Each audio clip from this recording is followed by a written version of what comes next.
How to repair mold damage in drywall. So if you have drywall that is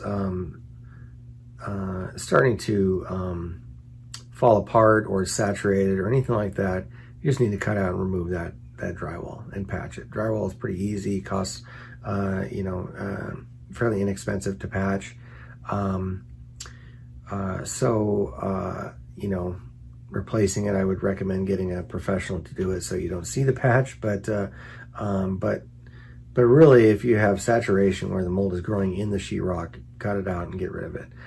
If it's just saturated, generally we would recommend cutting that as well, because it doesn't dry out very fast. So, but if it's surface mold due to like a humidity issue and condensation where it's growing on the wall because there's been some surface condensation, that can be wiped off.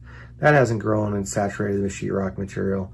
It's just growing on the surface and through surface condensation, like in the bathroom ceiling often, or on walls, or sometimes in walls, that where you have buildings that have poor insulation, you have the heat that transfers through and the moisture gets caught on the wall.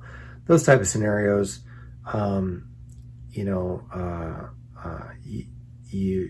you don't have to cut out the sheetrock. You just need to sterilize and wipe down the wall. And of course, if you don't do it properly and use like our system with a pure maintenance process, what you're doing when you're wiping it down, you're disturbing it and putting more mold spores in the air. So you have to worry about those. So you want to deal with containment, wiping the area down, every area top to bottom, having an air scrubber in there, and using an antimicrobial. So that's if you're dealing with surface mold, or you hire pure maintenance to come be in and out in a day and sterilize your entire environment. So you're going to get a much better kill. As far as repairing mold damage in drywall, cut it out and replace it.